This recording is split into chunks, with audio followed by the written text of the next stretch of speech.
लाल किताब वास्तु के master class में आप सभी का स्वागत है।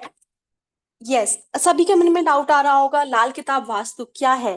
कैसे लाल किताब का ज्ञान और वास्तु के समाधान का मिक्सचर है, कैसे ये ब्लेंड कर सकते हैं?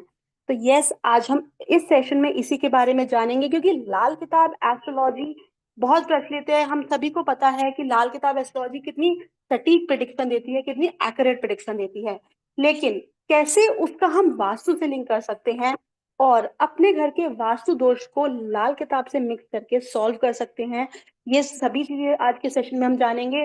तो जितने भी पार्टिसिपेंट्स यहाँ पे हैं, एंड तक रहिएगा। बिगिनर्स के लिए बिल्कुल बेसिक से चीजें शुरू होंगी, एंड जितने भी यहाँ प्रोफेशनल्स हैं, सबके नॉलेज में, स्किल्स में जरूर यहाँ पे एड ऑन रहेगा। तो करते हैं स्टार्ट अभी हम सेशन को। लाल किताब वास्तु, शनि और मकान क्या होता है, मकान कुंडली क्या होती है, ये सारे बेसिक कॉन्सेप्ट्स आज क्लियर करेंगे। एंड वेलकम करते हैं आज लाल किताब एक्सपर्ट अपर्णा अग्रवाल मैम का। मैम प्लीज आप सेशन कंटिन्यू कीजिए और एक इतने अमेजिंग जो कॉन्सेप्ट है in the field of occult science, उसके बारे में प्लीज सबको बताइए। Hello and welcome everyone to this session. ये वेबिनार, जैसे प्राची मैम ने पहले ही बताया कि आज की क्लास में, आज के वेबिनार में हम बात करेंगे लाल किताब वास्तु के बारे में। बहुत ही इंटरेस्टिंग टॉपिक है। इसे और भी समझेंगे तो और भी ज्यादा इंटरेस्ट आएगा सबको। मुझे ऐसा लगता है कि सबको थोड़ा बहुत वास्तु का ज्ञान होगा, एस्ट्रोलॉजी का ज्ञान होगा। नहीं भी होगा तो एटलीस्ट 9 प्लैनेट्स के बारे में तो सभी जानते होंगे। यह सारी चीजें 9 ग्रहों से जुड़ी। आज मैं अपर्णा अग्रवाल आप लोगों को इस विषय के बारे में छोटे छोटे कंसेप्ट्स और थोड़ा इंट्रोडक्टरी बताऊंगी। मैं पूरी तरह से इसे सिंप्लीफाई करने की कोशिश करूंगी और जुड़े रहेंगे आप लोग, आखिरी तक इंटरेस्ट लेंगे। जिनका भी पॉसिबल हो कैमरास ऑन कर ले तो और अच्छा इंटरेक्शन हो। ओके, तो लाल किताब वास्तु दो टर्म से मिलकर बना है ना, लाल किताब और वास्तु। तो पहले मैं आप लोगों को लाल किताब के बारे में बताऊं। लाल किताब क्या है?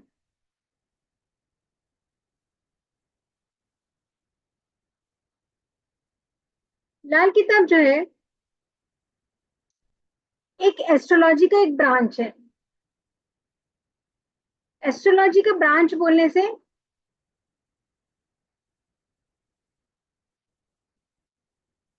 एस्ट्रोलॉजी जैसे होती है ज्योतिष, जिसमें हम 12 खाने देखते हैं अपनी कुंडली के। सबके पास अपनी अपनी जन्म पत्रिका, जन्म कुंडली होगी, जिसमें 12 बॉक्सेस होते हैं। ऐसे उसे हॉरोस्कोप कहते हैं और या कुंडली कहते हैं हिंदी में। तो इसे जब देखते हैं, हमारा जीवन कैसा है, दो तरह की प्रॉब्लम्स आते हैं। एक तो हमारे कर्मों से आते हैं और दूसरे हमारे वास्तु से आते हैं, घर के। तो जो कुंडली है और वो वास्तु है, वो हमेशा हमारा अलाइंड रहता है। हमारे जन्म से ही ये निश्चित हो जाता है कि हमें कैसा घर मिलेगा, हमारे घर का वास्तु कैसा होगा। और क्यों? क्योंकि ये हमारी कुंडली से जुड़ा हुआ हो।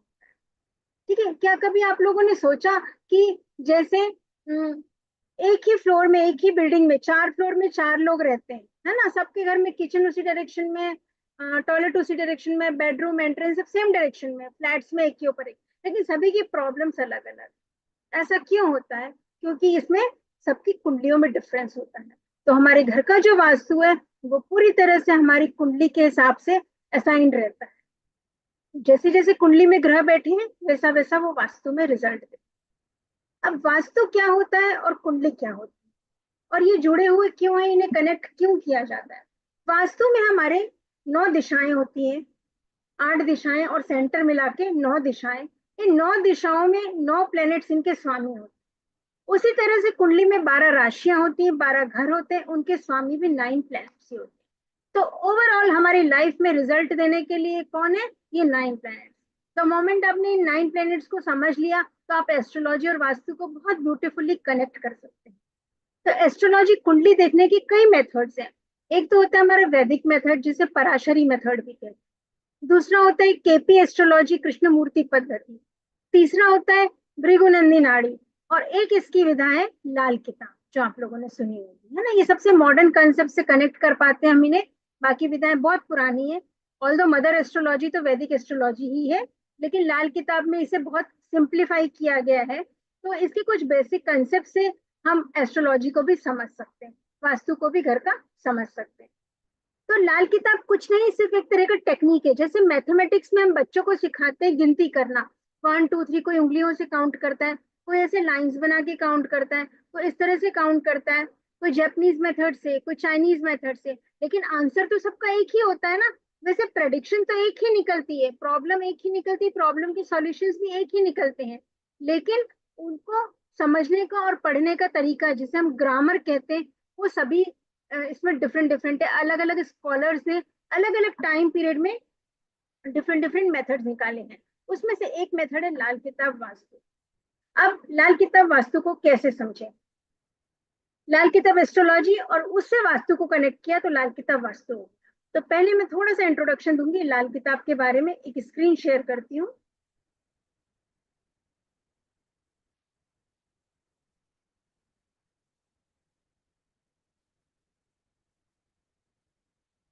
जैसे लाल किताब है, जैसे बाकी सभी एस्ट्रोलॉजी में होता है, वैसे लाल किताब में सभी चीजें हम पढ़ते हैं। एक तो उसका पार्ट होता है ज्योतिष, दूसरा पार्ट होता है वास्तु, तीसरा पार्ट होता है हस्तरेखा।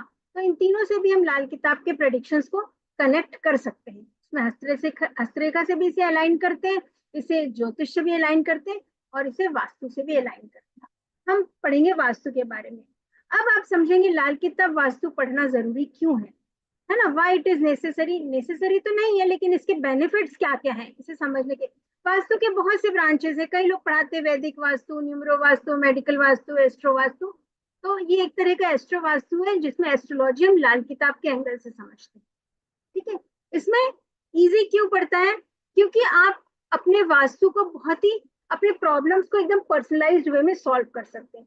पर्सनलाइज्ड वे में सॉल्व कर सकते हैं मतलब कि जैसा घर में आपके 5 लोग हैं, 6 लोग रहते हैं, और घर में कोई वास्तु दोष है, कहता है कि घर में, कहते हैं कि मान लो वास्तु दोष के हिसाब से घर की फीमेल्स को प्रॉब्लम आएगी। अब घर में 4 फीमेल्स है सपोज, तो किसे प्रॉब्लम आएगी, आप कैसे समझेंगे? इसे आप समझ सकते हैं लाल किताब कुंडली की हेल्प से, है ना। तो यहाँ पे लाल किताब कुंडली बहुत हेल्प करती है कि जो प्रॉब्लम किस पे आने वाली है हम उससे समझ सकते हैं। दूसरा इसका बेनिफिट ये है कि कई बार क्या होता है कि हम कोई कोई प्रॉब्लम के रीजन हमको समझ में नहीं आते, तो प्रॉब्लम की जड़ समझ में नहीं आती कि हम सब कुछ तो ठीक है, फिर ऐसा क्यों हुआ। जैसे आपने घर चेंज किया, है ना, एक जिस घर में बहुत सालों से रह रहे हैं, कुछ नया किराए के घर में रह रहे हैं, अपना नया घर बना के गए, या कोई और एक्स्ट्रा अच्छा घर बनाया, ज्यादा पैसा आ गया, तो मोमेंट आपने घर चेंज किया, सपोज आपकी मदर की हेल्थ में इश्यू आ गया, या आपके फादर के हेल्थ में इश्यू आ गया। पुराने घर में कोई इशू नहीं था, नए घर में शिफ्ट होते प्रॉब्लम्स आने शुरू हो गए, खर्चे बढ़ने लग गए घर के। ऐसा क्यों होता? ये होता है आपके वास्तु दोष के कारण। और इस चीज को जब आप वास्तु, अब आप वास्तु वास्तु भी आपने पूरा करेक्टली बनाया, आप बोले कि मैंने अच्छे वास्तु कंसल्टेंट को दिखा के घर का वास्तु सही कराया, लेकिन फिर भी प्रॉब्लम आ रही है, तब काम आती है आपकी लाल किताब। तब आप उसको अपनी कुंडली से कनेक्ट करते हैं, और आपकी कुंडली में लिखा होगा जैसे कि माँ को सेहत इश्यू आनी है, तो फिर आपके घर बदलते ही वो चीजें एक्टिवेट हो जाती। तो फिर हम उसके समाधान कैसे करें? वास्तु में तो हमने सब सब सही बनाया, उसके समाधान नहीं कर सकते, फिर हम लाल किताब कुंडली से उसके समाधान ढूंढते हैं। तो हमको सॉल्यूशंस के 2 मेथड मिल जाते हैं इसमें। कुंडली में अगर दोष है तो हम घर में ठीक कर सकते हैं, घर में अगर दोष है तो उसको कुंडली से ठीक कर सकते हैं। ठीक है, रेमेडियल पार्ट में हम ये भी समझेंगे। नेक्स्ट, क्यों जरूरी है? इसका बेनिफिट एक और ये है कि आप इसे बीटीआर कर सकते हैं। बीटीआर मतलब बर्थ टाइम रेक्टिफिकेशन। आपकी जो कुंडली है उसको देखकर आप बता सकते हैं लाल किताब वास्तु की हेल्प से कि आपके घर में क्या चीज कहाँ पर रखी हुई। मतलब आपके जन्म के समय जो आपकी पत्रिका बनी होगी, तो आपके घर में क्या चीज कहाँ पे होंगी, ये आप बहुत इजीली इस कुंडली को देखकर बता सकते हैं। तो इससे हम बीटीआर भी कर सकते हैं। ये इसका एक बेनिफिट है लाल किताब वास्तु का। लाल किताब वास्तु में और क्या बताया जाता है कि आप अपने मकान की कुंडली खुद बना सकते हैं, है ना। जैसे आ, आप मकान बनाएंगे तो क्या चीज कहाँ रखने से अच्छा होगा, कौन से ग्रह कैसा फल देते हैं, किस डायरेक्शन में रखते हैं, ये आपको समझ में आ जाता है, और आप अपने मकान में सभी चीजें सही तरीके से बना सकते हैं। एक बहुत सुंदर कंसेप्ट मैं बताऊंगी आपको। जैसे गुरु को हर चीज का आशीर्वाद बोला गया, वैसे मकान मिलता है हमें शनि की ब्लेसिंग से। तो जब शनि को कुंडली के 12 घरों में हम देखते हैं, तो हम बता सकते हैं कि हमें मकान किस एज में बनाना चाहिए, जिससे आपको वो मकान फले फूले, है ना? जो शनि है वो मकान का कारक बोलते हैं उसे, और शनि की पोजीशन देख के हम ये बता सकते हैं, किसी को सजेस्ट कर सकते हैं कि मकान कब कैसे बनाना चाहिए।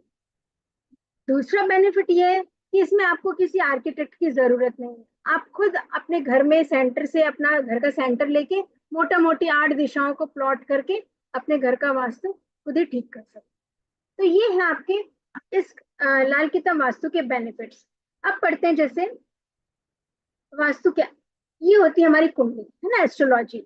इसमें 12 घर होते हैं, जैसे कि सबको पता है।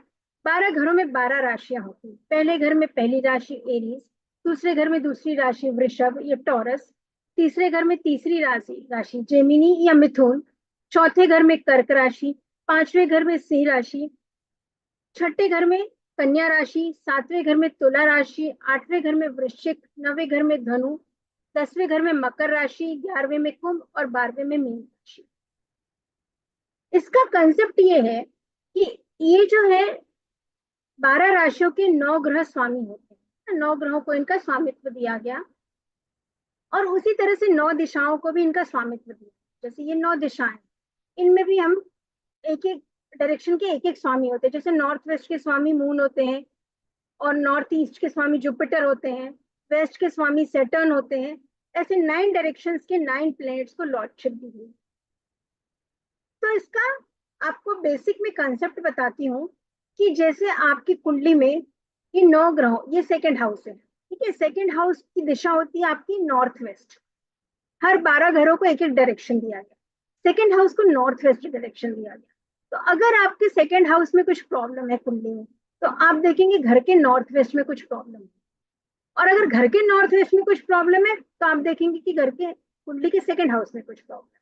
तो आपको ये रेमेडी दोनों तरह से मिल सकती है। अगर घर में पॉसिबल नहीं हो रहा है कुछ चीजें रखना, तो आप एस्ट्रोलॉजिकल रेमेडी कर सकते हैं। और एस्ट्रोलॉजी से पॉसिबल नहीं है, तो आप वास्तु से रेमेडी कर सकते हैं। इस तरह से ये कनेक्टेड होते हैं। ये 9 ग्रह इनके लिए रिस्पॉन्सिबल है पूरी तरह से। अब जैसे लाल किताब में कुछ कंसेप्ट होते हैं, जैसे कि हम देखते हैं कुंडली में 12 घर होते हैं, उसके बाद 12 राशियां होती हैं, और फिर 9 प्लैनेट्स होते हैं। तो इसमें 12 राशियों को हटाकर इसे बहुत सिंपल कर दिया गया। पहले घर में पहली राशि मानते हैं, जिसे बोलते हैं काल पुरुष की कुंडली। तो लाल किताब की कुंडली पूरी तरह से काल पुरुष की कुंडली पे चलती है, जिसमें पहले घर में पहली राशि मानी जाती है। तो ये बहुत सिंपल हो जाती है। अब जैसे आप वास्तु करेंगे, है ना, एक एग्जाम्पल लेती हूँ मैं।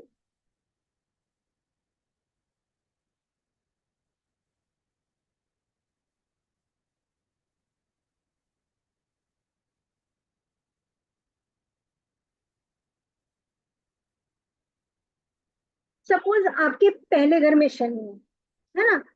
अब पहले घर में शनि है, मतलब शनि पहले घर में नीच के कहलाते। नीच उच्च का कंसेप्ट हम समझेंगे, लेकिन अभी आप मान के चलिए कि शनि पहले घर में नीच के है। तो ऐसे घर में देखना, आपको किसी को कॉन्फिडेंस में इश्यू आता है। जो घर का मुखिया है वो कुछ काम करेगा तो पैसों की दिक्कत आती है। शनि आपका पैसे का कारक है, तो पैसों की दिक्कत आती है। अब इसका उपाय है, क्या कर सकते हैं हम? इसको देखेंगे कि पहला जो घर है, ओके, जो पहला घर होता है वो कुंडली के हिसाब से ईस्ट डायरेक्शन बोला है। फर्स्ट हाउस को ईस्ट डायरेक्शन बोला है। और शनि किन चीजों को रिप्रेजेंट करता है? शनि रिप्रेजेंट करता है आपका स्टोर रूम, आपकी डार्कनेस, है ना, और आपके शूज, फुटवेयर्स को, या फिर कोई बड़ी लोहे के ट्रंक, लोहे की अलमारी। तो आप घर में पाएंगे कि आपके घर के ईस्ट डायरेक्शन में कोई ना कोई शनि की चीज रखी होगी, है ना। शनि की चीज मतलब जैसे लोहे की अलमारी रखी होगी, या आपने शू रैक रख रखा होगा इस ईस्ट में, या कोई एसी या रेफ्रिजरेटर रखा होगा आपके ईस्ट डायरेक्शन में। तो आपके घर का शनि जो है नीच का रिजल्ट देने लगा। और आपकी कुंडली में भी शनि नीच का बैठा है, मतलब शनि बुरी तरह से एक्टिवेट हो गया। और शनि से रिलेटेड आपको ये प्रॉब्लम्स आने लगती है। आपका कॉन्फिडेंस लो होता है, आपका फ्रेंड सर्कल कम होता है, आप में कुछ इंफीरियोरिटी कॉम्प्लेक्स आने लगता है, और पैसों की दिक्कत। ठीक है। और एक बताऊं, जैसे सपोज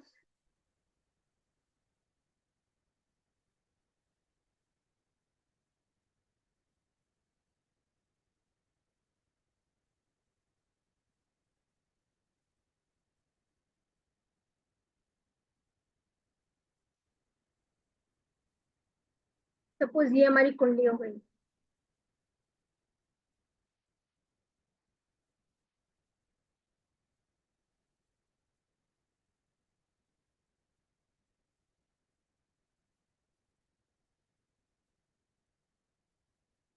सबसे बड़ा बेनिफिट ये है लाल किताब वास्तु का, आप कुंडली देख के किसी को भी बता सकते हैं कि आपके घर में क्या चीज कहाँ रखी है ना। इसमें लाल किताब के कुछ कंसेप्ट हम और पढ़ेंगे।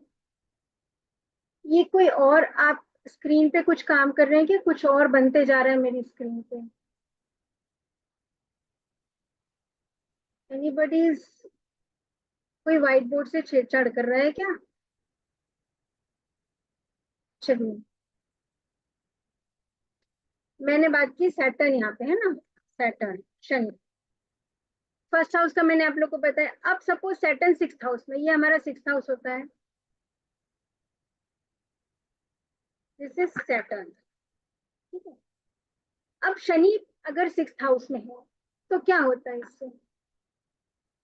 ये सिक्स हाउस होता है हमारा। जब आप यहां से,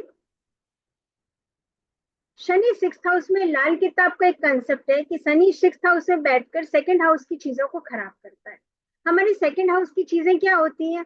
आपका सेविंग्स, आपका बैंक बैलेंस। ठीक है। तो ये नॉर्थ डायरेक्शन होता है कुंडली में। और जब आप नॉर्थ डायरेक्शन में शनि की चीजें रखते हैं, जैसे शनि की चीजें मैंने क्या क्या बताई आपको, लोहे का ट्रंक, शू रैक, कुछ कबाड़, कुछ अंधेरा सा स्टोर रूम, डार्कनेस, ये सारी शनि की चीजें। ठीक है।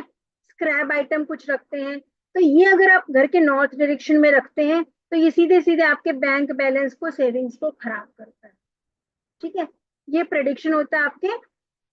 तो आप जब किसी की कुंडली देखेंगे, कोई बोलेगा कि मुझे पैसों की दिक्कत आ रही, सेविंग्स नहीं हो रही है, तो आप कह सकते हैं, उनसे पूछ सकते हैं, क्या आपने आपके नॉर्थ डायरेक्शन में शू रैक पकड़ा हुआ है, कोई पुरानी काली अलमारी पड़ी हुई है? इस तरह से अगर कुछ होगा तो ये सैटर्न सिक्स हाउस का रिजल्ट देता है और आपका सेकेंड हाउस पूरी तरह से उसमें खराब होता रहता है। अब ये चीजें जो लोग बिगिनर है उनको ये बातें अभी शायद बहुत जल्दी समझ में ना आए, लेकिन इसके लिए पहले हम समझेंगे कि ये पूरे 12 हाउसेस क्या चीज है ना। ये 12 हाउसेस होते हैं कुंडली में, ये किन चीजों को रिप्रेजेंट करते हैं, फिर 9 प्लैनेट्स किन चीजों को रिप्रेजेंट करते हैं, और फिर उसमें लाल किताब की ग्रामर कैसे काम करती है। ठीक है। तो पहला हाउस क्या बताता है हमको, फर्स्ट हाउस हमारी कुंडली का, कुंडली का पहला घर बताता है आपकी पर्सनालिटी के बारे में, आपकी अर्निंग के बारे में। इसलिए जब वहां शनि नीच का बैठता है तो आपकी अर्निंग में दिक्कत आता है। नीच की ग्रह चीजों को खराब करते हैं, आपकी कमाई में, पैसे में दिक्कत आती है। सेकंड हाउस में अगर आप जाते हैं तो सेकंड हाउस आपका बताता है आपका धन, कुटुंब, वाणी, आपकी फैमिली कैसी होगी, आपकी शक्ल सूरत कैसी होगी, इस बारे में बताता है। आपका बोलने का तरीका कैसा हो। ठीक। तीसरा घर बताता है आपके नेबरहुड के बारे में, आपकी बीमारियों के बारे में, आपके आस पड़ोस के बारे में। फोर्थ हाउस बताता है आपके कुंडली के घर के एटमॉस्फेयर के बारे में। आपके घर का एटमॉस्फेयर कैसा होगा, आपको अपने मकान का सुख मिलेगा कि नहीं, आपके गाड़ी का, बंगले का, घर का सुख मिलेगा कि नहीं मिलेगा। फिर फिफ्थ हाउस आपका बताता है आपके चाइल्ड बर्थ के बारे में, संतान के बारे में, है ना, बच्चे का सुख, आपकी एजुकेशन कैसी होगी, और अफेयर्स, आपके लव मैरिज होगी कि नहीं, ये सारी चीजें हम फिफ्थ हाउस से। सिक्स हाउस बताता है आपके रोग, ऋण और शत्रुओं के बारे में, जैसे आपकी लाइफ में प्रॉब्लम्स कैसी आएंगी, कोर्ट केसेस, लोन, पैसे से रिलेटेड चीजें, जॉब कैसा होगा, ये सारी चीजें हम सिक्स हाउस से देखते, और बीमारियां भी देखते। सेवेंथ हाउस से देखते हैं हम अपना वैवाहिक जीवन और साझेदारी का हाउस। साझेदारी मतलब बिजनेस पार्टनरशिप, बिजनेस का भी हाउस होता है सेवेंथ हाउस, और मैरिज का भी हाउस। फिर जो एट्थ हाउस होता है वो होता है आपके प्रॉब्लम्स का, डेप्थ का, रिसर्च का, डेथ का, इन सब चीजों का। तो जब गहराई में जाते हैं आप, उसे लाल किताब की लैंग्वेज में आठवें घर को शमशान कहते हैं, क्योंकि वो मृत्यु का घर है ना। फिर हम आठवें घर से निकलते हैं नाइन्थ हाउस। नाइन्थ हाउस में जब जाते हैं हम, तो हमको गुरु की शरण मिलती है। जब प्रॉब्लम से निकलते हैं तो नाइन्थ हाउस है आपका गुरु, है ना, आपके फादर, आपके टीचर, आपका धर्म, आपका रिलीजन, ये नाइन्थ हाउस होता है। फिर टेंथ हाउस बताता है आपके कर्मों को, आपका जॉब, करियर, स्टेटस कैसा होगा, इन सब के बारे में। इलेवेंथ हाउस से देखते हैं हम हिसाब किताब। हिसाब किताब मतलब हमारी इच्छाएं पूरी होंगी कि नहीं, हमने कितनी मेहनत की, कितने कर्म किए जिससे हमें उसका बेनिफिट मिलेगा कि नहीं मिलेगा, वो विश पूरी होगी कि नहीं होगी। तो 11th house is house of gains and fulfilment. और वहां से फिर 12th हाउस में जाते हैं, जो है आपके हॉस्पिटलाइजेशन का घर। अगर बीमारी बड़ी हुई तो हॉस्पिटलाइजेशन होगा, जेल होगा, आश्रम जाओगे, दान करोगे, पुण्य करोगे, और इस दुनिया से आप रुखसत कैसे होंगे, ये बताता है हमारा 12वां घर। तो इस तरह से जो 12 हाउसेस होते हैं कुंडली में, हमारे जीवन की हर तरह की हर आयामों को बताते हैं, और इसमें जो ग्रह बैठे रहते हैं वो वैसा रिजल्ट देते हैं।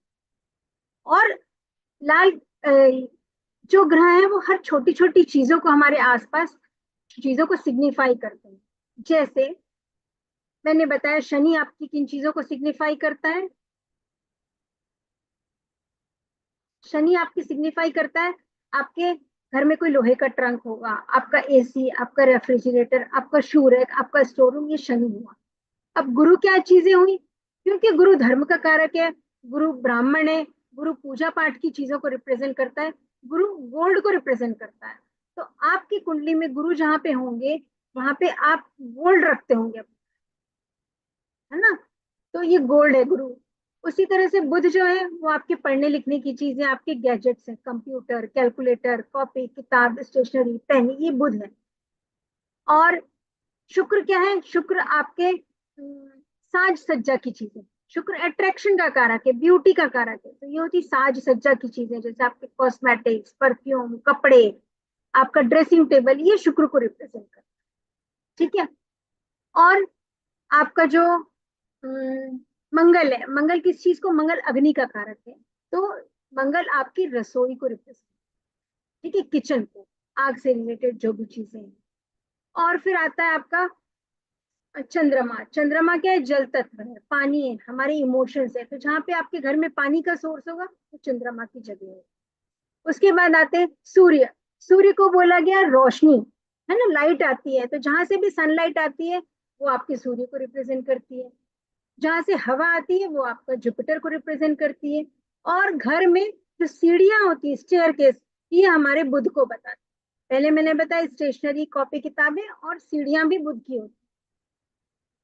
राहु किन चीजों को बताता है? राहु बताता है हमारे घर के इलेक्ट्रॉनिक्स को, है ना, जहाँ खराब बिजली के सामान पड़े होंगे, खराब इलेक्ट्रॉनिक्स पड़े होंगे, वो राहु की चीजें होंगी।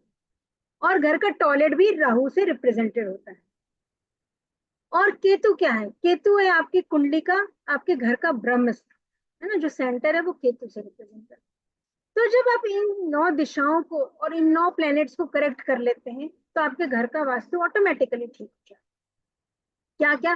घर का एंट्रेंस में वो सूर्य हो गया, घर की सीढ़ियां हो गई वो बुध हो गई, घर का आपका हवा आने का रास्ता और पूजा का स्थान हो गया वो आपका गुरु हो गया, घर की रसोई हो गई मंगल, आपका बेडरूम हो गया आपका वीनस, आपका पानी का सोर्स हो गया आपका चंद्रमा, आपके घर का टॉयलेट हो गया आपका राहु, और आपके घर का ब्रह्म स्थान हो गया आपका केतु। तो जब इन 9 कंपोनेंट्स को आपको घर में ठीक रखते हैं, तो आपका 90% वास्तु अपने आप ठीक। इसके बाद भी कुछ ना कुछ प्रॉब्लम जुड़ी रहती है, उन्हें कैसे ठीक करें?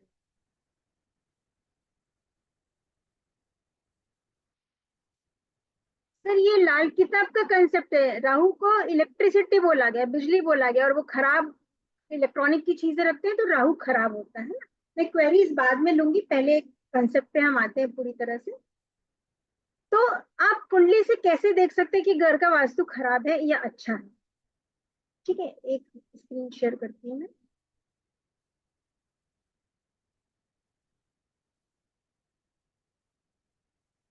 ये देखिए, ये होती है हमारी मकान कुंडली, जिसके बेस पे पूरी लाल किताब कुंडली टिकी हुई, लाल किताब वास्तु जिसके बेस पे पूरा कोर्स बना हुआ है। तो ये मकान कुंडली होती है। जो कुंडली के 12 घर हैं, इन्हें 12 डायरेक्शन दिए हैं। ठीक है। फर्स्ट हाउस को उन्होंने बोला ईस्ट डायरेक्शन, सेकेंड हाउस को बोला नॉर्थ वेस्ट मतलब उत्तर पश्चिम, और थर्ड हाउस को बोला साउथ डायरेक्शन, फोर्थ हाउस को बोला नॉर्थ ईस्ट, फिफ्थ हाउस हो गया ईस्टर्न वॉल, ठीक है, आउटर वॉल, बाहरी दीवार, या फिर इसे आप बोल सकते हैं ईस्ट नॉर्थ ईस्ट भी बोल सकते हैं। सिक्स हाउस होता है आपका नॉर्थ डायरेक्शन, सेवेंथ हाउस होता है आपका south west direction, eighth house होता है साउथ वॉल, जो एक्सट्रीम साउथ की बाहर की जगह होती है, और नाइन्थ हाउस होता है आपका ब्रह्म स्थान, टेंथ हाउस होता है आपका वेस्ट डायरेक्शन, इलेवेंथ हाउस होता है वेस्ट वॉल, या फिर आप इसे कह सकते हैं वेस्ट साउथ वेस्ट डायरेक्शन। और 12th हाउस होता है आपका साउथ ईस्ट।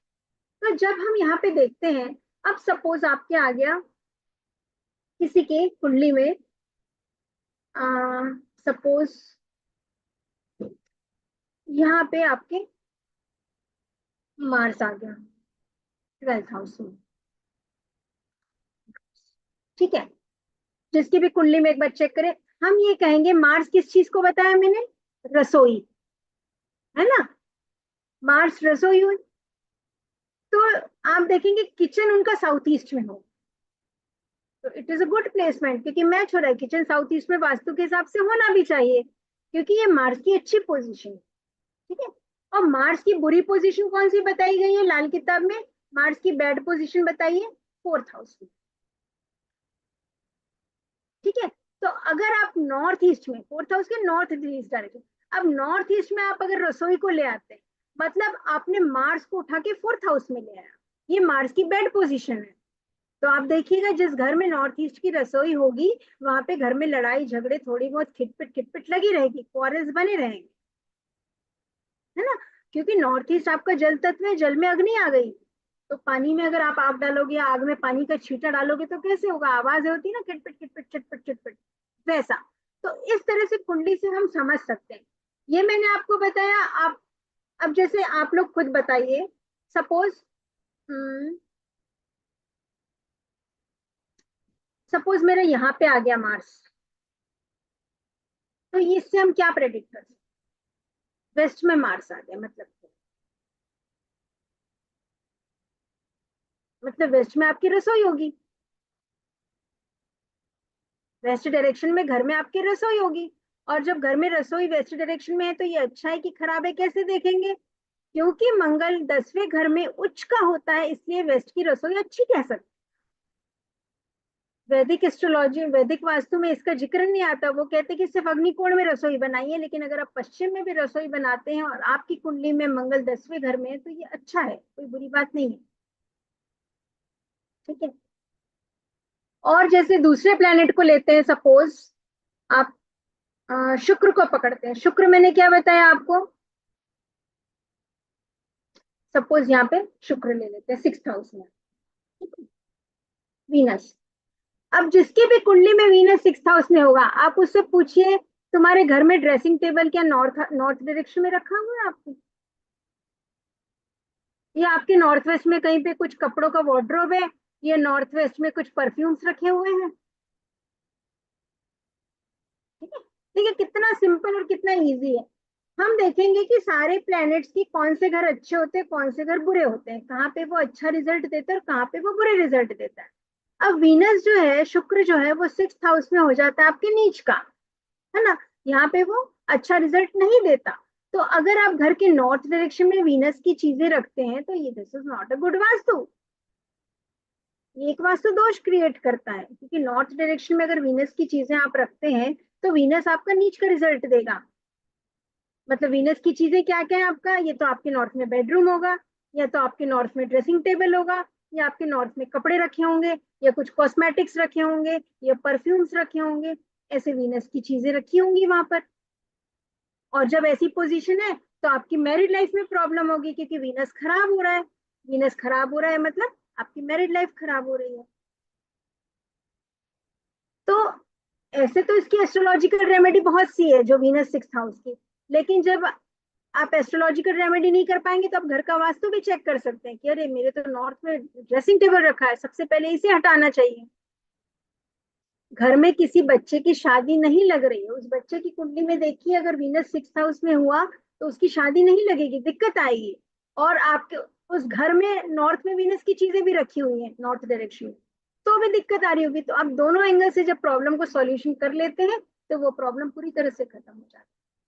इस तरह से लाल किताब वास्तु के हिसाब से, लाल किताब की कुंडली देखकर आप चीजों को रेक्टिफाई कर सकते हैं, कुछ वास्तु की मदद से, कुछ एस्ट्रोलॉजी की मदद से। ये बहुत खूबसूरत कंसेप्ट है, बहुत खूबसूरती से डायरेक्शंस को कनेक्ट किया गया है, ठीक है। और कोई एग्जांपल लेना चाहते हैं तो बताइए, किसी के चार्ट में कुछ हो तो मैं इसमें प्रेडिक्ट करूं।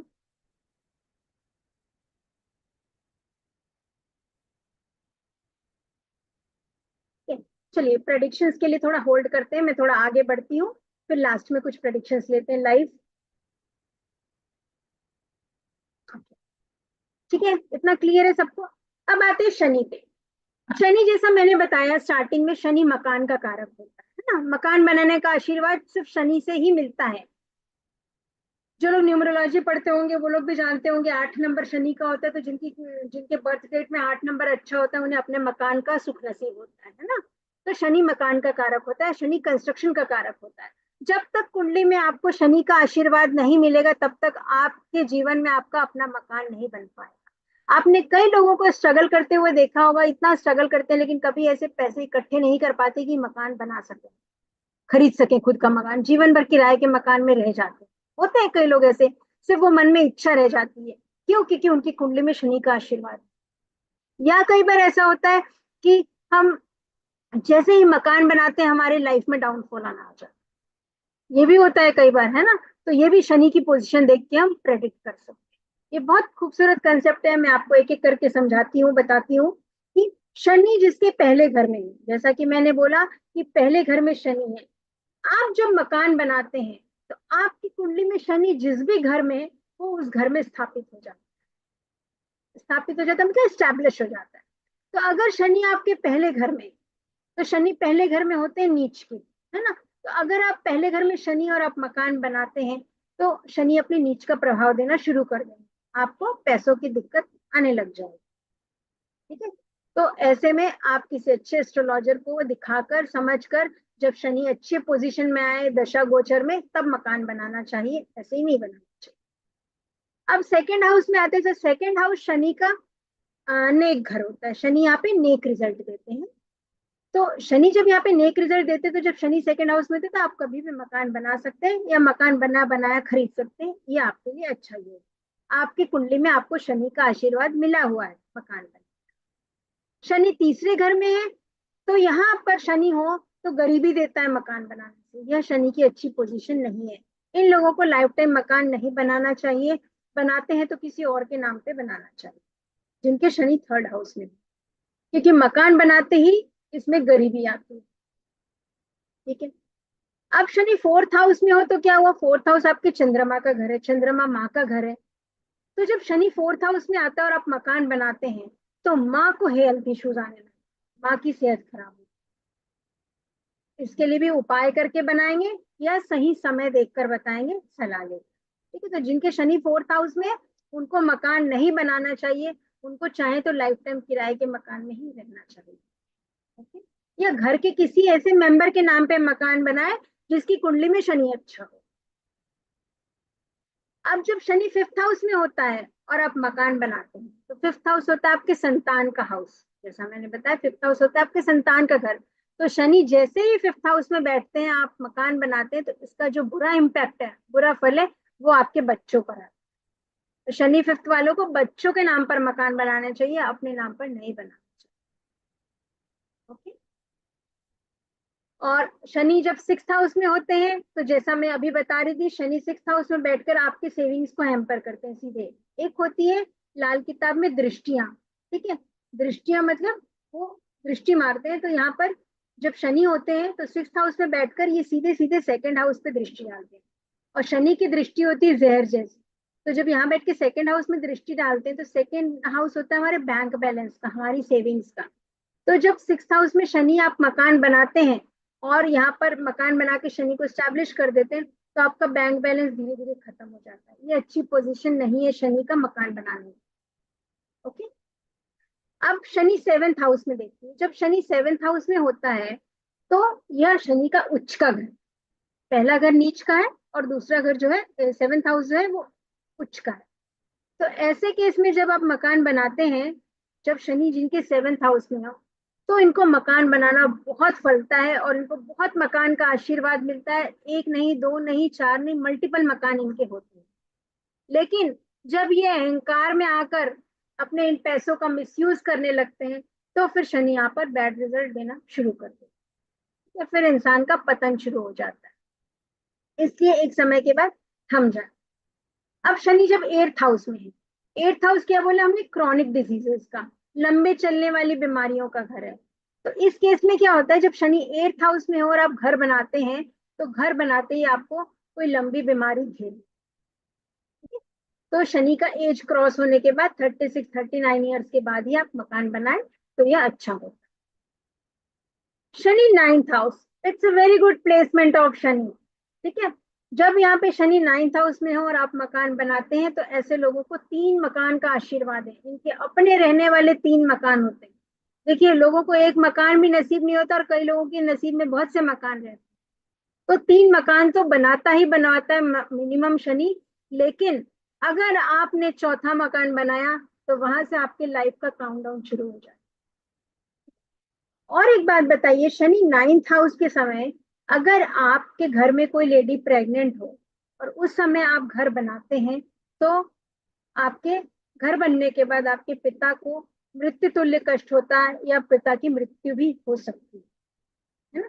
तो शनि 9th हाउस ऑल तो बहुत मकान देता है, लेकिन आप टाइम और किसी एस्ट्रोलॉजर से सजेस्ट करके ही अपना मकान बनाए, सही तरीके से पढ़कर, नहीं तो पिता को हानि देता है। ठीक है, 9th हाउस फादर का हाउस होता है ना, तो ये पिता की सेहत को, पिता को मृत्यु तुल्य कष्ट देता है शनि। 10वें घर का शनि हो तो यह मकान बनाने तो देता है, लेकिन जिस दिन आप मकान बनाते हैं उस दिन आपके करियर में डाउनफॉल होना चाहिए। ये करियर का हाउस है शनि मकान, इसलिए 10वें घर वाले शनि को भी मकान नहीं बनाना चाहिए, या तो 48 ईयर्स की एज के बाद बनाना चाहिए, छोटी एज में नहीं बनाना चाहिए। 11th हाउस में शनि हो तो यहाँ भी कहते हैं मकान नहीं बनाना चाहिए, 50 या 55 साल की उम्र के बाद मकान बनाना चाहिए। शनि यहाँ पे अच्छी रिजल्ट नहीं देते हैं। 12वें घर में शनि हो तो मकान बनता है, लोग बनाते हैं, लेकिन कहते हैं कि मकान बनाते समय इसमें ज्यादा मीन मेख ना करें, रोकेंगे तो रुक जाएगा मकान का काम। मकान बनने दे, जैसा बन रहा है वैसा बनने दे, तो ये अच्छा रिजल्ट देगा। ठीक है, तो this is about Shani 12 houses में हो तो मकान कैसे और किन स्थितियों में बनाना चाहिए, किस प्रोसीजर से बनाना चाहिए, किस एज में बनाना चाहिए, ये सारा डिटेल में लाल किताब वास्तु में बताया गया। ठीक है, ये बहुत अच्छा कंसेप्ट है और बहुत इंपॉर्टेंट कंसेप्ट है लाल किताब वास्तु का। इसकी रेमेडीज भी हम पढ़ते हैं, हो गया है तो क्या करें, नहीं हुआ है तो क्या करें, करें तो कैसे करें, ये सारा कुछ इसमें डिटेल में है। नेक्स्ट हम आते हैं,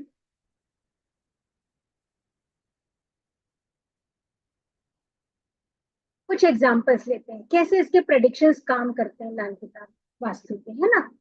जैसे आपके लग्न में सूर्य हो, लग्न मतलब फर्स्ट हाउस, फर्स्ट हाउस में सूर्य हो या ना हो, लेकिन फर्स्ट हाउस का सूर्य उच्च का माना जाता है, बहुत अच्छी अर्निंग, बहुत अच्छी समाज में पोजीशन, बहुत अच्छी पर्सनालिटी होती है व्यक्ति की।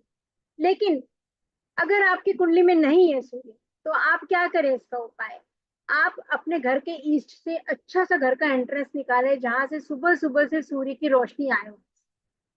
तो आपके घर में अगर ईस्ट का एंट्रेंस है और सुबह सूर्य की धूप वहां से आती है, तो आपकी कुंडली में अगर सूर्य कहीं खराब भी हो रहा है तो भी वो अच्छे रिजल्ट देगा, क्योंकि सूर्य जो है एंट्रेंस को बोला गया और आपने ईस्ट में एंट्रेंस पहुंचा दिया, मतलब सूर्य को आपने उच्च का कर दिया। ये ऐसा कर। दूसरा, अगर आपके आ, अग्निकोण में साउथ ईस्ट में अगर आप पानी की टंकी बनाते हैं, है ना, वाटर सोर्स, तो वाटर सोर्स को मैंने क्या बोला, मून। और मून क्या होता है हमारा, लिक्विड कैश। अब लिक्विड कैश जो है वाटर एलिमेंट है, वो चला गया अग्नि में, तो कैश क्रंच आएगा। इसलिए साउथ ईस्ट में कभी भी वाटर सोर्स ना बनाए। तो जिनकी भी कुंडली में आप देखेंगे जिनको कैश क्रंच की दिक्कत है, तो आप कुंडली देख के बता सकते हैं बिना उनका घर देखे कि आपके साउथ ईस्ट में कोई ना कोई वाटर सोर्स होगा, कोई ना कोई वाटर बॉडी होगी, इसलिए आपके घर में कैश क्रंच हो रहा है। ठीक है, आप बैठे बैठे कुंडली देखकर प्रेडिक्ट कर सकते हैं कि किसके घर में क्या चीजें कहाँ रखी है। ठीक है, नेक्स्ट आते हैं, अगर आपके साउथ डायरेक्शन में पानी का स्रोत है, मतलब साउथ डायरेक्शन क्या बोला मैंने आप लोगों को, 8th हाउस। ठीक है, 8th हाउस, ये देखिए साउथ जो डायरेक्शन है ये 8th हाउस लिखा हुआ है यहाँ पे। अगर आपके साउथ में पानी का टंकी है, मतलब आपने चंद्रमा को 8वें घर में पहुंचा दिया। चंद्रमा 8वें घर में क्या होते हैं, नीच के हो जाते, तो ये बुरा प्रभाव देते हैं। तो फिर से आपको या तो कैश क्रंच की दिक्कत आएगी या फॉरेन सेटलमेंट में दिक्कत आएगी। चंद्रमा आपका फॉरेन सेटलमेंट भी करवाता है, तो ये फॉरेन में सेटल नहीं होने। तो कोई पेरेंट्स आपके पास आएंगे कंसल्टेशन के लिए, आपको बोलेंगे कि बच्चे का फॉरेन सेटलमेंट नहीं हो रहा है भाई, वीजा नहीं लग रहा है, तो आप देखिए कहीं उनके घर के साउथ में पानी का सोर्स तो नहीं है, या उनकी कुंडली में चंद्रमा 8वें घर में तो नहीं बैठा है। और फिर आप इसकी रेमेडी कर सकते हैं दोनों तरह से। या तो वास्तु के हिसाब से घर से वो पानी का सोर्स हटा दीजिए, या फिर लाल किताब के अकॉर्डिंग चंद्रमा 8वें घर का उपाय कीजिए। चंद्रमा 8वें घर का क्या उपाय है? शमशान का पानी घर में लाकर रखें अपने पास। शमशान जाकर, 8वां घर शमशान होता है, चंद्रमा पानी है, तो शमशान जाकर वहां का पानी लाकर कांच की बोतल में भरकर हमेशा अपने घर में रखें अपने पास। तो चंद्रमा 8th हाउस की रेमेडी हो जाती है। तो वास्तु दोष भी हट गए, आपके प्रॉब्लम का सॉल्यूशन भी, इजी सॉल्यूशन एकदम, है ना।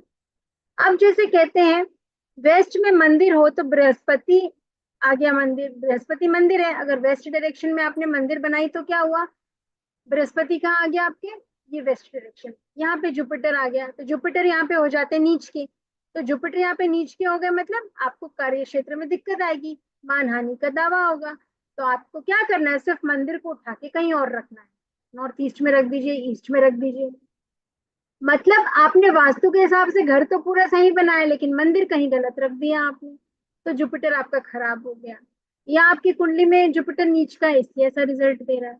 तो दोनों तरह से आप चीजों का समाधान कर सकते हैं और प्रेडिक्शन कर सकते हैं। अब जैसा मैंने बोला मंगल रसोई है, कहते हैं कि जब मंगल 12वें घर में है, 12th हाउस में, तो ये राहु को पूरी तरह से कंट्रोल करता है। तो जब राहु आपको कहीं ना कहीं परेशान कर रहा हो, कि राहु सर्वथा पाप ग्रह है, तो जब राहु परेशान कर रहा हो, आपको हर काम में दिक्कत आ रही हो, बनते बनते काम रुक जाते हैं, बीच मोमेंट में अचानक से कोई अड़चने आ जाती हैं, तो ऐसे केस में राहु को आपको कंट्रोल करना। और राहु को कंट्रोल कर सकते हैं सिर्फ मंगल महाराज। राहु को चोर बोला गया, मंगल को पुलिस बोला गया, है ना। तो सिर्फ मंगल ही है जो राहु को कंट्रोल कर सकते हैं। तो राहु को, मंगल को आप 12वें घर में ले जाइए, मतलब रसोई बनाइए अग्नि में, और रसोई में बैठकर खाना खाइए। ठीक है, तो राहु आपका कंट्रोल होता है, क्योंकि मंगल जमीन को दिखाता था आपको रसोई में, जमीन में बैठकर खाना खाना, जिससे आपके जो, अगर कोई काम नहीं बन रहे हैं तो आप 43 डेज ये काम करके देखिए, अपने किचन में जमीन में बैठकर खाना खाइए, आपके सारे बनते हुए रुकते हुए काम बन जाएंगे, बिगड़ते हुए काम, क्योंकि राहु आपके कंट्रोल में आ जाएगा। तो ऐसे सिंपल रेमेडीज है, सिंपल प्रेडिक्शन है। तो इसके लिए पहले पूरे लाल किताब को समझना होगा, तो उसके बाद वास्तु को भी समझना होगा, फिर हम दोनों को कनेक्ट करके देखेंगे। ठीक है। तो लाल किताब के कंसेप्ट में इसके लिए बेसिकली जरूरी होगी आपके 12 हाउसेस को समझना, 12 प्लैनेट्स को समझना, और कुछ लाल किताब के कंसेप्ट से धोखे का ग्रह, 8वीं टक्कर, ये सारी चीजें हम देखेंगे। जैसा ये वाला पार्ट है, कोई भी ग्रह अपने से 8वें घर को टक्कर मारता है, तो शनि यहाँ बैठता है तो 8वें घर को टक्कर मारता है, तो टक्कर का कंसेप्ट देखेंगे। और इस तरह से हम कुछ एग्जाम्पल्स के थ्रू इनको समझेंगे। किसी के कुछ डाउट है, फिर कोर्स कंटेंट शेयर करूंगी मैं, कुछ चार्ट्स ले लेते हैं, कुछ डाउट्स ले लेते हैं। मैम सबको अनम्यूट करेंगे एक बार, आप लोग हैंड रेज कीजिए, फिर मैं अनम्यूट करती हूँ एक एक करके।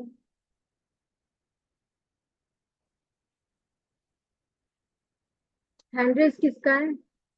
Stop share. यस मैम, भावना शर्मा। हाँ बोलिए मैम। मैम आपने वो शनि का बताया था ना, शनि 9वें हाउस में हो, तो मैम एक बार वापस रिपीट कर देंगे क्या? शनि 9th हाउस में हो तो 3 मकान का आशीर्वाद मिलता है मैडम।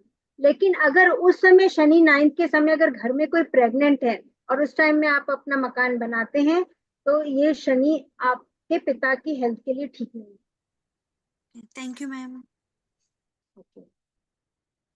ठीक है मैम, पहले मैं कोर्स कंटेंट शेयर कर देती हूँ, फिर डाउट्स लेती हूँ। ओके।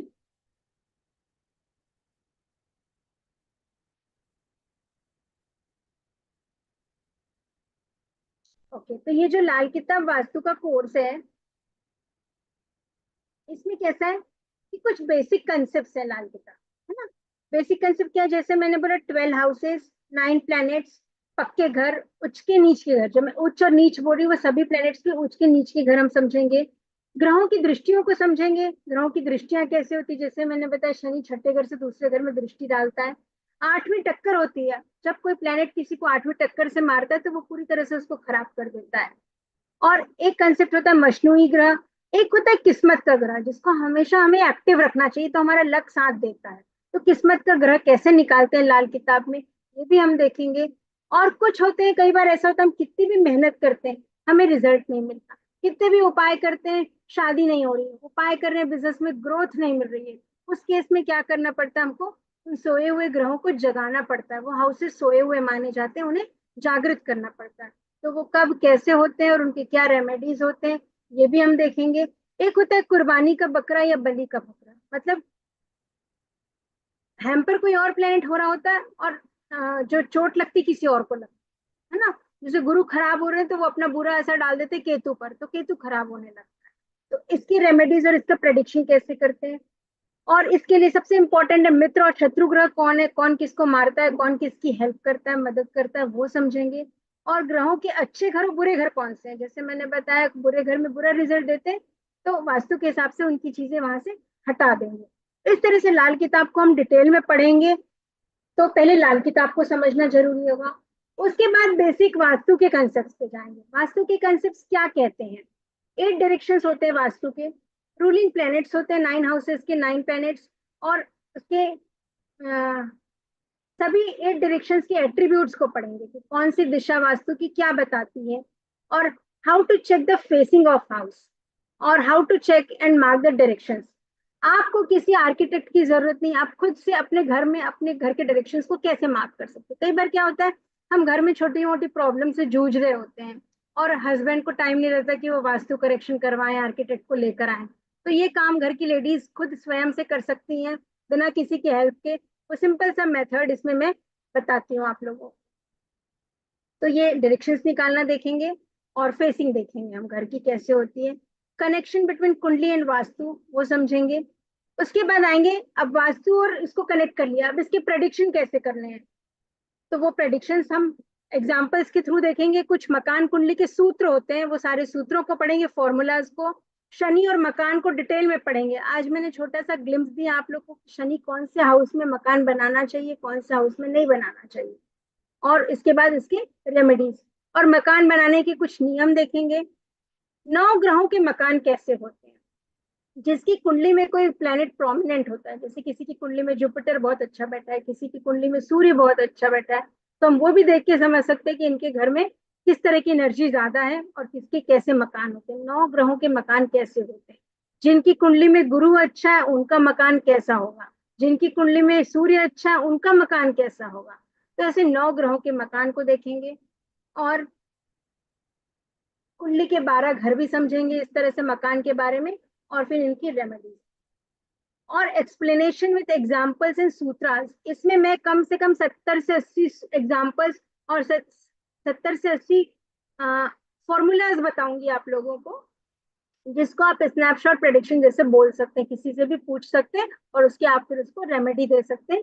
इसके बाद पूरी रेमेडीज पे आएंगे, क्वेश्चन आंसर सेशन में आएंगे, और लाइव चार्ट्स करेंगे 1-2 क्लासेस में। तो ये ओवरऑल पूरा कोर्स इस तरह से डिजाइन किया हुआ है, आप लोग इसे और समझ सकते हैं।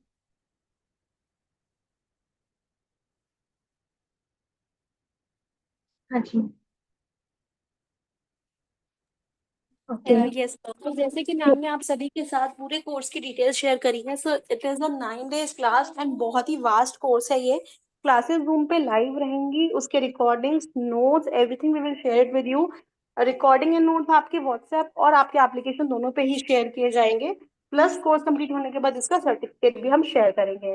तो this course will start from 17 November and it is a weekend batch. Saturday and Sunday class रहेगी in the afternoon at 3 p.m। तो ये वीकेंड बैच है और दोपहर में 3 बजे की क्लास है। 9 क्लासेस तक आपकी बैच रहेगा and the fees for this course is very nominal, only 2100 rupees. सिर्फ आपको यहाँ पे 2100 रुपीज स्पेंड करने हैं और आप लाल किताब वास्तु को पूरा अच्छे से सीख लेते हो, with practice, with practical examples, और जैसे कि मैम ने बताया बहुत सारी स्नैपशॉट प्रिडिक्शंस, यानी कि ऐसे छोटी छोटी ट्रिक्स जो आपके प्रिडिक्शन को बहुत सटीक बनाती हैं और आपके लिए बहुत हेल्पफुल रहती हैं जब आप लाल किताब वास्तु का प्रैक्टिकल एप्लीकेशन करते हैं। तो जितने भी यहाँ पे सबसे पहले तो पार्टिसिपेंट हैं उनके मन में क्वेश्चन आ रहा होगा कि क्या पहले से कोई नॉलेज होने की जरूरत है।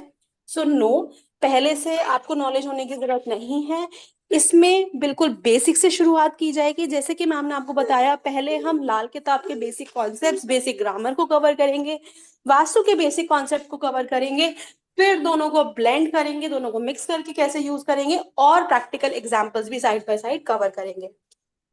जब आपकी 9 क्लासेस के बाद कोर्स फिनिश हो जाता है, उसके बाद भी व्हाट्सएप ग्रुप ओपन रहता है, तो किसी को कोई भी डाउट है, जब आप प्रैक्टिकल करेंगे अपने क्लाइंट के लिए, उनकी लाल किताब कुंडली एनालाइज करेंगे, तो उस टाइम पे भी आपको कोई डाउट है आप ग्रुप में मेंशन कर सकते हैं। पेमेंट के लिए पेटीएम, गूगल पे या फोन पे से पेमेंट कर सकते हैं, क्यूआर कोड स्कैन कर सकते हैं। And don't forget to share the screenshot. जो नंबर नीचे रेड कलर से मेंशन है, 8130283244, इस नंबर पे स्क्रीनशॉट शेयर करना है, एंड देन उसके बाद हम आपको कंफर्म ग्रुप में ऐड कर देंगे। So you can register for this course now, and अगर किसी को कोई भी डाउट है तो आप लोग हैंड रेज कर सकते हैं। We will be taking on the doubts now.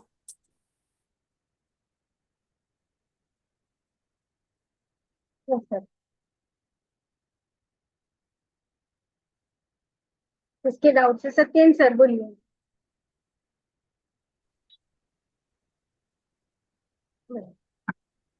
Sir आपकी वॉइस नहीं आ रही है।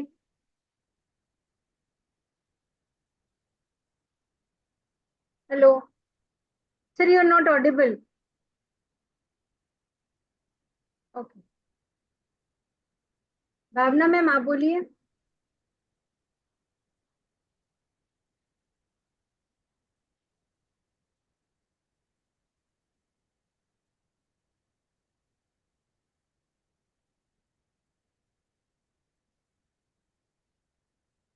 भावना मैम,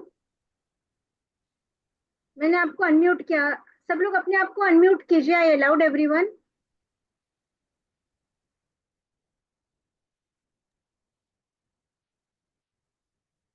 और किसके डाउट्स हैं? Nobody is visible to me. Fine.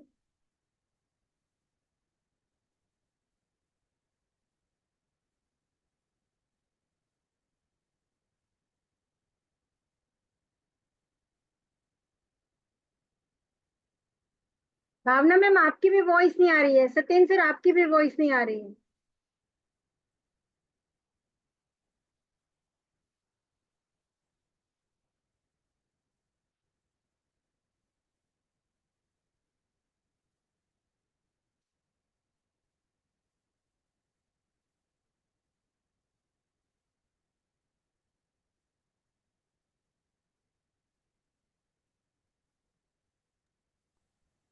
Hello ma'am, अब आ रही है आवाज?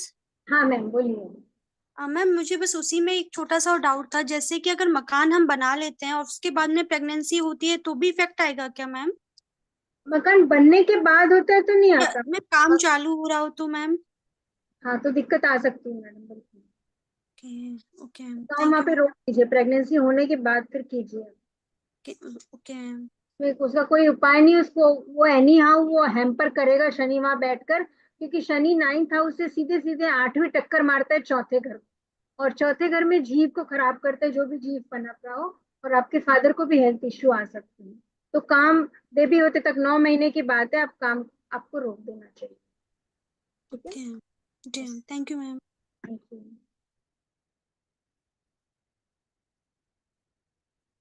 और मुझे सबके फेसेस नहीं दिख रहे हैं। किसके किसके डाउट्स हैं?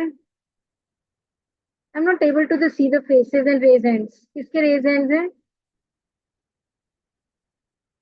ओके नाउ हाँ। Surjit Debnath. Yes sir please. Surjit sir please.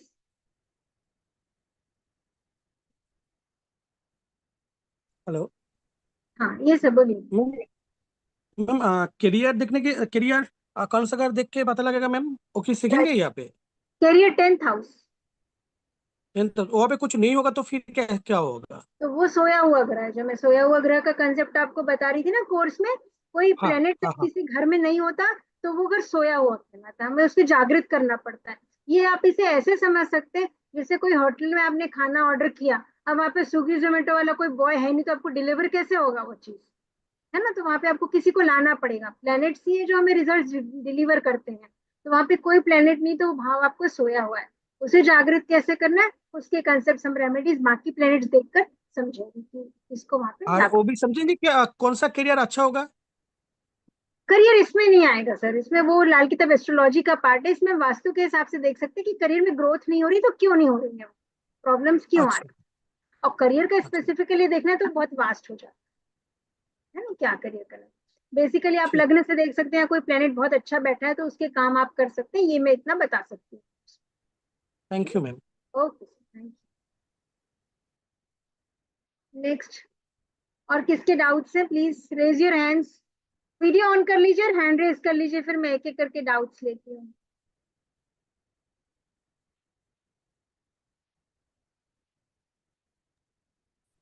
Hello. हाँ सर। हाँ मैम, अब आ रही है हाँ आवाज? अभी आ रही है आवाज, यस सर। Yes ma'am. मैं ये पूछना चाह रहा था दो चीजें। एक जी तो अपन क्या ये पढ़ेंगे तो उस टाइम बर्थ चार्ट भी लेंगे ताकि टैली करें, हाँ, बर्थ चार्ट लेंगे ना सर, एक दो प्रैक्टिकल एग्जांपल्स लेंगे कोर्स पूरा होने के ताकि बाद। अपन समझ सकें कि इसके घर में ये चीज नहीं है तो वास्तु से कैसे ठीक करें। बिल्कुल बिल्कुल बिल्कुल है। लेंगे। हाँ जी। एक और कॉन्सेप्ट पूछना चाह रहा था मैं, जैसे अभी अपन ने बताया कि जैसे वो व्यक्ति चौथा घर बनाएगा तो उसके फादर को उससे लॉस हो सकता है ना? हाँ, फादर को लॉस होगा क्योंकि, हाँ। हाँ, पर जैसे उसमें पेरेंटल हाउसेज काउंट होंगे या वो स्वयं जितने बनाए?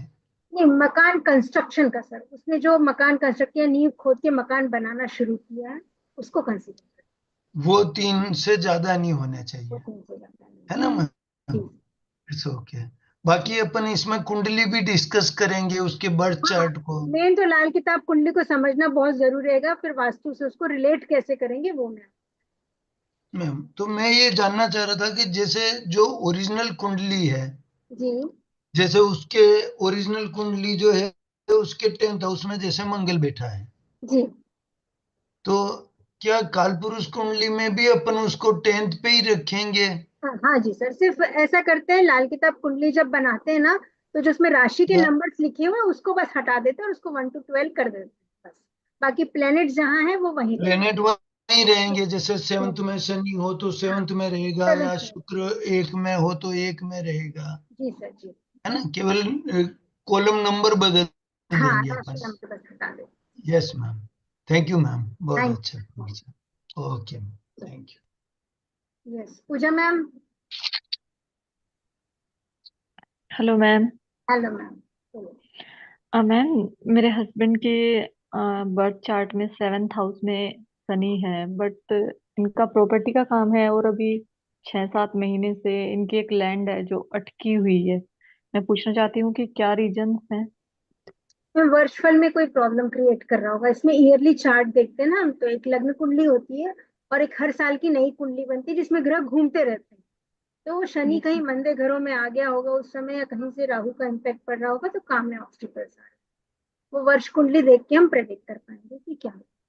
वर्ष कुंडली को भी लग्न कुंडली जैसा ही प्रेडिक्ट करते हैं, कैसे अड़चने आती हैं इसमें वो देखते हैं, जैसे yearly her life ups and down है ना, कभी अच्छा भी होता है कभी बुरा भी होता है। तो वर्ष कुंडली में जब प्लैनेट्स अच्छे आते हैं तो वो साल अच्छा जाता है, जब खराब आते हैं तो वो साल बुरा जाता है। उसको वर्ष कुंडली से देखते ओके मैम। तो मैम क्या अपन वर्ष कुंडली भी बनाएंगे लाल किताब की? हैं।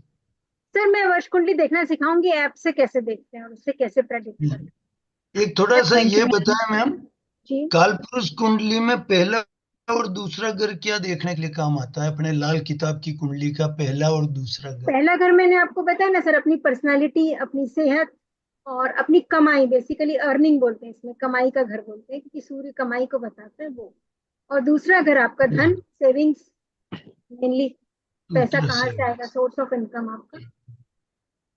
ओके। जी सोर्स। पूजा मैम, तो और कुछ? इसमें रिलेशंस, मैम इसमें रिलेशंस नहीं आते जैसे ब्रदर और जो अपन उसमें हाँ, वैदिक में पढ़ते हैं? रिलेशंस भी आते हैं, सब फैमिली आ गया ना सेकंड हाउस में, पूरा कुटुंब, धन कुटुंब और वाणी, आपकी बोली, आपका पैसा और आपका फैमिली। इसमें भी हाँ आएंगे ये? हाँ, इसमें ठीक है। पूरी फैमिली ओके आती मैम, मैम। है। जी मैम बस बोलिए। वही कि मुझे चार्ट ही एनालाइज कराना पड़ेगा इनका, या फिर ऐसे ही कोई रेमेडी कर सकती हूँ। शनि तो बहुत अच्छा बैठा है मैडम, लेकिन जैसे 7th हाउस होता है ना, तो 7th हाउस में शुक्र का अपना घर होता है, वहां पे बुध भी कारक होते हैं, और शुक्र और बुध जो है शनि के फ्रेंड्स होते हैं। तो इनकी भी और कंडीशन को देखनी पड़ेगी। और फिर वर्ष शुक्र इनका फर्स्ट हाउस में है मैम, और बुध 12th हाउस में है, सन, राहु और चंद्रमा के साथ। अच्छा, तो मैम ऐसे मैं पर्सनल चार्ट प्रेडिक्शन तो नहीं ले रही हूँ, लेकिन मैं आपको बताऊँ बुध ने यहाँ पे नीच का हो गया है, शुक्र भी सूर्य के घर में जाके खराब हो गया है, तो शनि को उसके दोस्तों की मदद नहीं मिल पाती है ना, तो उनको स्ट्रेंथन करना पड़ेगा और वर्ष कुंडली में भी देखना पड़ेगा इनकी क्या स्थिति है, तो वहां से हम predict. Okay ma'am, thank you so much. Thank you.